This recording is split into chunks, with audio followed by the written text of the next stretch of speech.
All right, ladies and germs, I did not expect the exposure that that video had, so I guess we're going to be doing some more.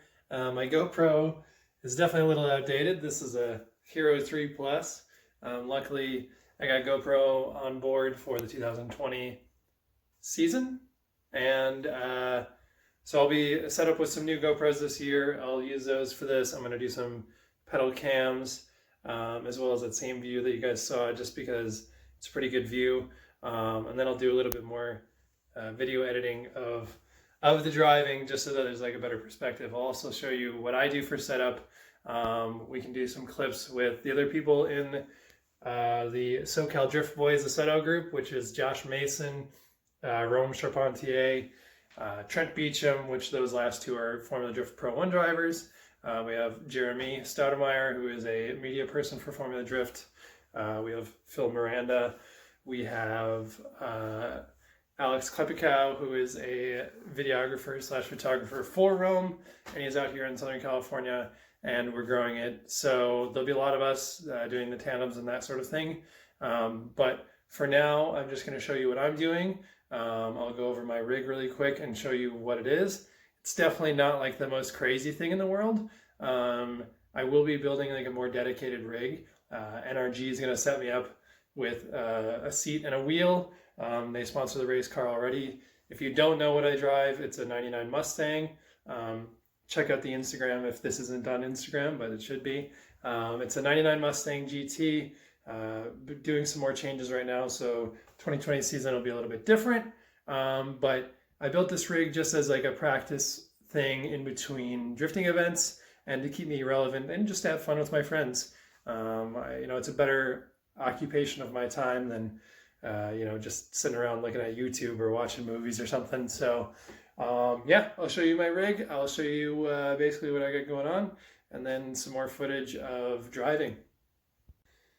So the rig is pretty basic. This is like a next level racing stand. I bought everything as a package deal from somebody who wanted to get into sim driving, but then they realized they bit off a little bit more they can chew. Not a fan of the stand.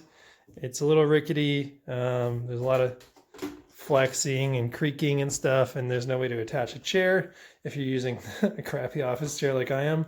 But this was an intermediate solution to building a dedicated rig. What I want to do is set this up the exact position that my car is in, including handbrake position and shifter. Right now, my car was actually set up with the handbrake outside of the shifter, like on this. But I'm going to put the handbrake inside the shifter because we're moving it for this year. And I might see the cool thing about this is that you can switch this over to the other side. So I could drive left hand or right hand drive versus the left hand drive setup. So I might build my other rig like that as well. But basically what we have here is a Fanatec CSL Elite.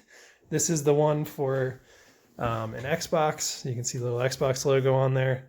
But they're the same. The PS4 one and the Xbox one are the same. You actually just cycle through the modes and it'll change. Like if I turn this on, you'll see you have the tack up there. This thing's going to go through its sort of self-centering.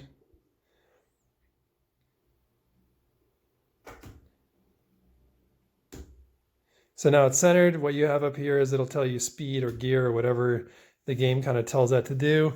You can see the feedback is in there now. But the light on the power button kind of tells you what mode you're in. So green is Xbox, red is PC, and then I think there is blue for PS4. Like you can actually get this to do all three. But yeah, so this is a really basic wheel setup. I mean, I actually don't even need all this stuff. I'm going to be switching to a universal hub with a full-size wheel. This one's not very big. You can see my hands aren't that big, but I'm going to get a full-size wheel on here. But for now, this works just fine. The CSL is a really good wheel to start with. I don't know if I would go any lower class than this one, just because the force feedback on this one is still kind of at its max level and it's strong. But if you're doing anything besides drifting, if you're actually like trying to road race and like get used to that kind of stuff, you might want a little bit more force feedback. So the Fanatec, man, I forgot what it's called. The next one up, the V2.5 would be a good one, or the Podium is an insane one from Fanatec. I also know that there's some good Thrustmaster ones. I'm not too familiar with those, but I just got started with this too, so you know, you guys are learning with me. I have the Fanatec inverted pedals. I honestly was really looking for these, and the only reason I bought this whole setup is because it had the inverted pedals. My car is getting inverted pedals with a pedal box, and not to mention the fact that you can adjust the pressure on the brake. The clutch actually has it's got that 4-bar mechanism back there. You can see it going kind of crazy, and it actually gives it like a pressure plate feel. So it definitely feels like a clutch. And then the gas pedal is just set up like a regular gas pedal. So these pedals were kind of mandatory for me. It really helps me keep within the realism, and you can really get between the things. The pedal heights are all, you know, the same. So I like that. Fanatec shifter. It's pretty par for the course if you're going to go anything Fanatec. These allow standard H pattern. You have 7 gears. You know, you can push down and go into 7th, and then you push down and go into reverse, and then it has the standard 6-speed pattern. But you can also take the top off of this and move it around so that it becomes a sequential. So you just do this, and you can use it as a sequential in your rig if that's what you normally drive. So that thing's pretty cool. They give you 2 different shift knobs. I just stuck with this one. I don't know why. It's just kind of there. The handbrake, honestly, like I was going to build my own handbrake, but it's kind of like I'm just using it for the concept of a handbrake. I'm not really like even concerned with the feel of a handbrake in the drift. So the only thing that sucks about this rig, just if anybody buys this rig, you can't snap the handbrake because it pops the shifter out of gear. So you kind of have to be like really delicate on the handbrake, but it's also taught me to be like very deliberate with handbrake use and very like, you know, precise on the way that I move it. So the main reason that I bought this is to just like get the driving skills really honed. And if you can see even in that first video, like my movements are very like calm and like collected. So that was mainly the goal of building this rig. So yeah, that's my setup right now. I am running just a regular crappy HP gaming monitor. I have an RTX 2070, MSI X570A motherboard, Ryzen 5 3600X processor, some Roseville 850 power supply, 16 gigs of RAM, and it's water cooled, and 500 gig solid state hard drive. That's pretty much it. This case is pretty cool though.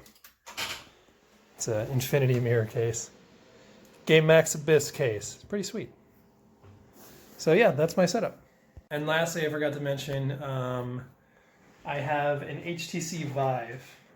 That's my headset, just a regular Vive. I got this thing for a pretty good deal.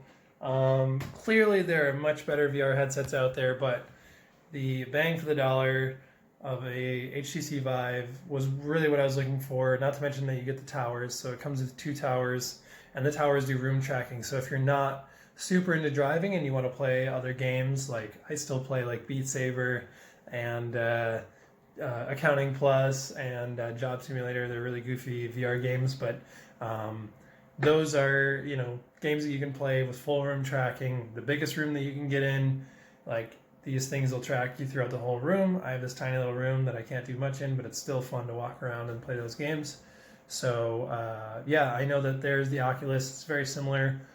From my understanding, the Oculus doesn't come with towers, so it only tracks your movement by the headset itself. And then you have things like the Valve Index, which is like $1,000. You have the HTC Vive Pro, which again is $1,000, a little bit better. You have the what else is there? There's the Pimax 5K and 7K and stuff like that. So those are really good, you know, VR headsets. But you know, I got this whole setup for $200. So if you just look on Craigslist, or even if you buy a new one for $400, it's really good value per dollar.